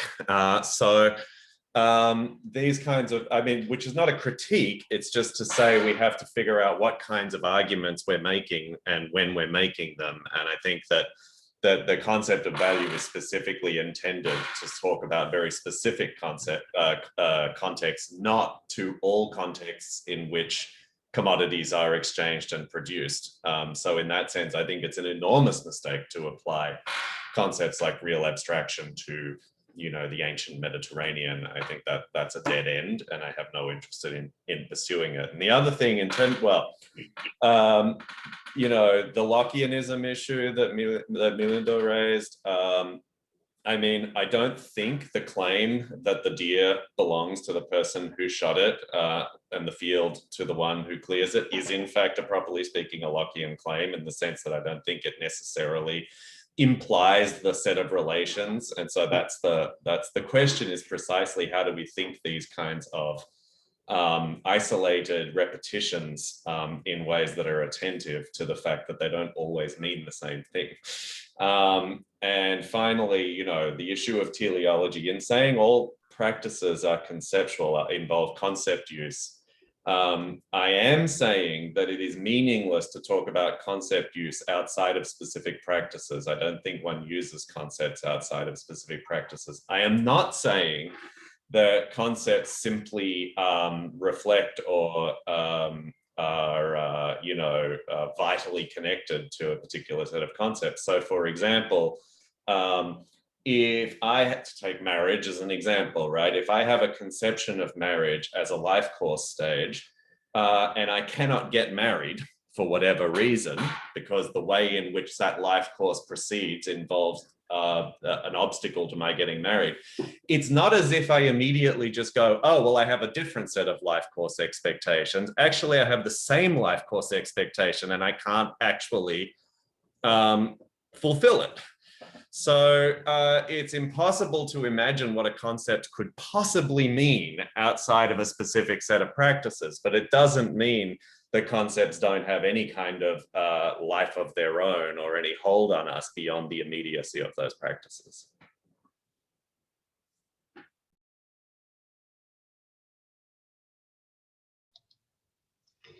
Yeah, I too have very brief things to say. I would say that in response to what Sara said, that we pose intellect vis-a-vis material, but we also pose intellect vis-a-vis affect, reason and affect, intellect and affect. That is also a very common and important opposition.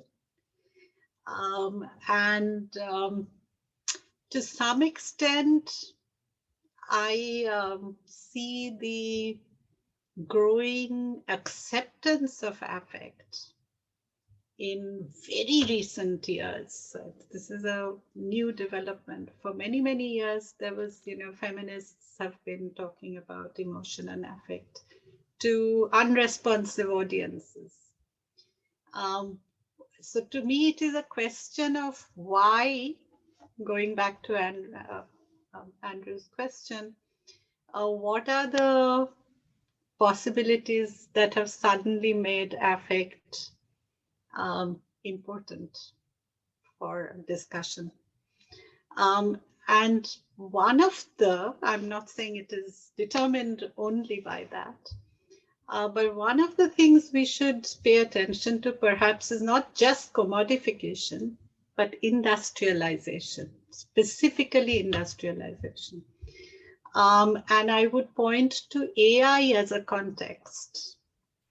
In the context of artificial intelligence and industrialization of certain elements of intellectual work, I think affect takes a very new and greater significance. And this I would relate to many ways of gender segregation of markets, female ways of working, etc. That's a long conversation. I won't go into that. But it's something to think about. what are the ways in which we can position the intellect? To Shuvatri's question about marriage as ownership of women's bodies, I think this can be deployed in many ways. One of the ways is that the ownership of women's bodies does not necessarily mean straightforward heterosexual reproduction. It can have many other dimensions. For instance, marriage allows, and that's so Andrew, the other Andrew, if he had been there, we could have had a conversation about the ways in which it is also labor power. The women's body is not only sex or reproduction, it is also labor. And it can be used for sexual labor, for reproductive labor, for straightforward productive labor, for various other forms. And that is there also in Marx's own formulation, where he calls the head of the man as the head of the family as slave owner. So it is, even Engels elaborates that much better, but it's there also in Marx.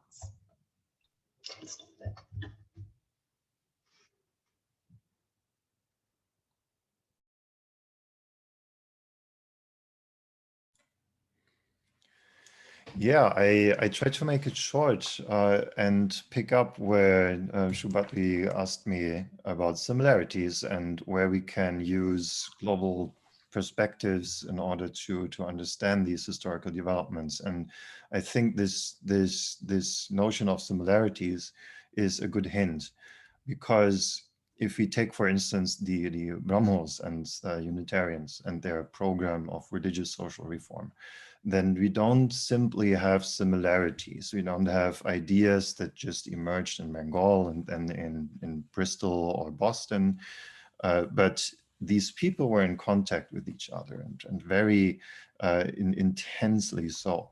And their ideas of what religion means, what dharma means, what reform means, what female rights mean, and so on, those were shaped through exchanges. Rather than just two traditions meeting each other. So this is where these notions of global entanglement and connections are not simply fashionable talk, but really a methodology to understand how the ideas of those people were shaped and changed and contested, like especially the contested nature of those notions, which also means that we are talking here about really historiographical questions from today's perspective. And this is where I personally start from, today's perspective. We have these historiographies of religion, of socialism, and so on, but it is obvious that these were all embedded in specific contexts and highly contested. So at the bottom line, the argument is very simply just not to take these notions for granted, but to, well, historicize them. And that's a commonplace argument. But if you look at how, for instance, the subject of religion is de facto discussed, then you see that the consequences are often not really taken to really do that. Like even within religious studies, and there's big debates revolving around all that. One of the problems that we all basically have brought up in some way is that of the archive and of which groups we can possibly look at. Because speaking of myself, I'm only looking at literate, highly educated people who had the means to enter these kinds of exchanges. So one very serious question is, when we talk about the global, are we not in some way also talking about a symptom of marginalization of certain kinds of groups that could not participate in those exchanges? And how do we deal with the dilemma that we don't have a direct access to the world beyond, which of course is 99.99999% of the world? This is something I'm obviously not going to answer now because I don't know. But perhaps we can put it up for discussion. Thank you.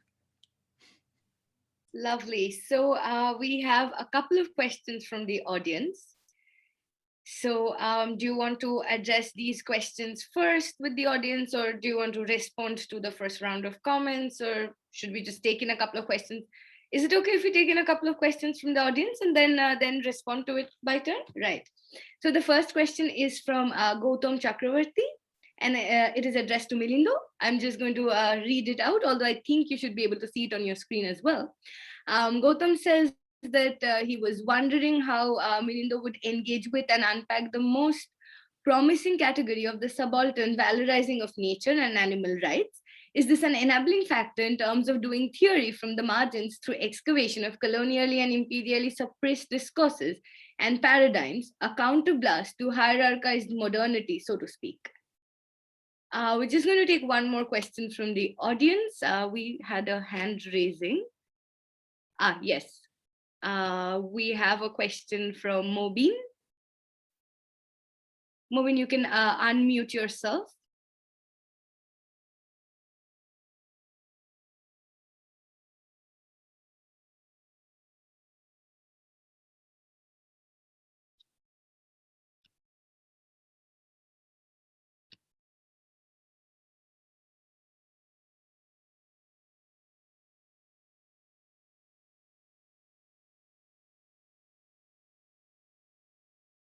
Okay, some kind of technological issue. Milinda, why don't you go on and respond to that, and then we can take Mobin's question. Yeah, thank you very much, Gautam, for that absolutely fascinating question. In fact, Yele and I are precisely writing a pamphlet about why we need a new revitalization of subaltern studies theory, particularly with respect to the non-human, but not exclusively.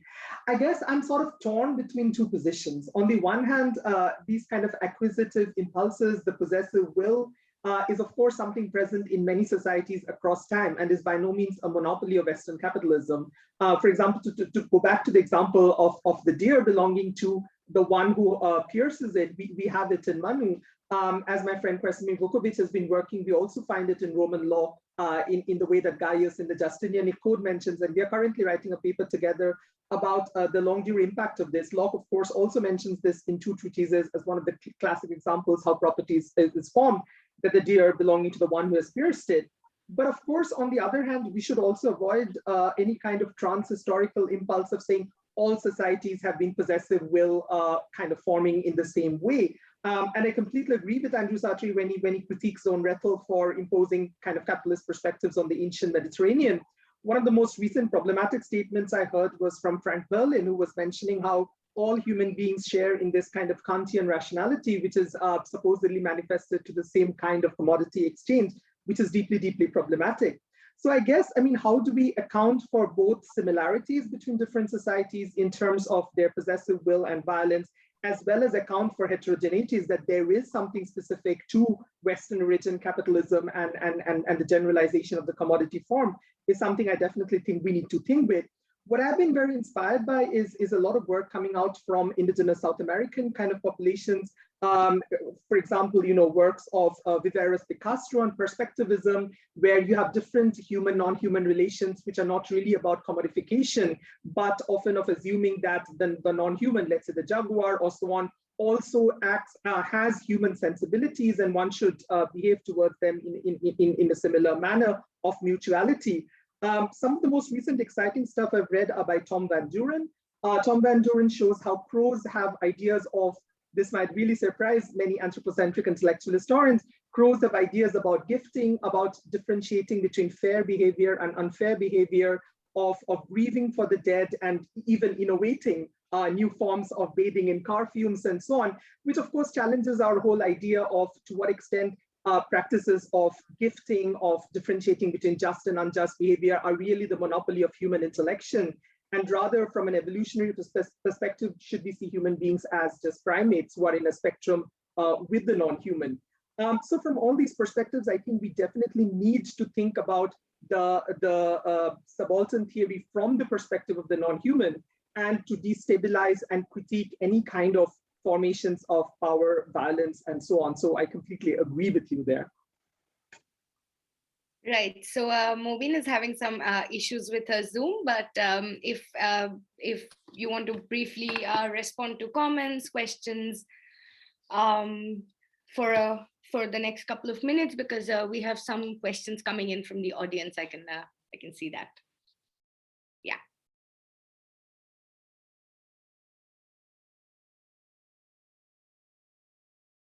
Right. So I would like to briefly respond to Gautam's thoughts, although they were addressed to Milinda. But I think on the question of nature and animal rights, although this is not something I have looked into extensively, but I think they feature very centrally in the critiques of neoliberal feminism that I've read in recent times, specifically Diti Bhattacharya's and Sinjar's and Nancy Fraser's Feminist Manifesto for the 99%, which I think makes this very interesting point about a politics that is nourishing by its very nature. So something that would heal environment, heal humanity from all kinds of violence of capital. And there, I think it doesn't matter whether it's human, whether it's non-human, whether it's nature. What matters is that energy of nourishment. It's the life-making process that I think lies at the center, and which is very much in critique of the violence inflicted through thing-making processes, which we see under the logic of capital. So just wanted to come in and mention that. If I can just quickly jump in with that, I think the other thing, very interesting point, which as intellectual historians we can problematize, is the concept of nature itself as an abstraction. And I'm thinking obviously of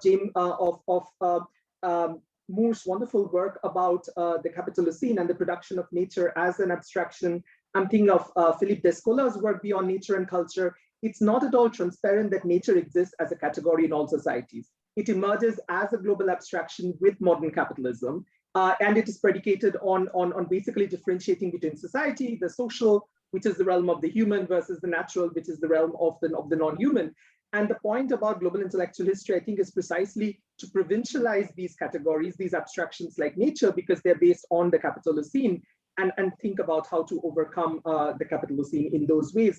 And I'm also thinking of recent debates about things like natural assets, which is a big debate in Britain at the moment, quantifying nature. I'm thinking of Le Penier's work on gross domestic product, how something like gross domestic product, the concept, needs to be provincialized. It emerges from a very specific moment of Second World War, post-war kind of American efforts. And now we tend to think about all of nature as something which can be quantifiable, natural assets, part of GDP and all of that, and how we need to overcome these social intellectual forms as well. Right. Thank you, Milinda. Lovely response. So we don't have any more questions so far from the audience. And if anyone has any final conclusive reflections, otherwise I will wrap this up, because this has been wonderful. And thank you so much. Thank you once again to all the panelists and the audience for joining us for all over the world. I really appreciated this roundtable, has really enriched the ongoing conversation as a part of the workshop. I hope some of you will be able to join us for tomorrow and day after. And thank you once again. Bye. Thank you. Bye-bye. Thanks a lot. Thanks.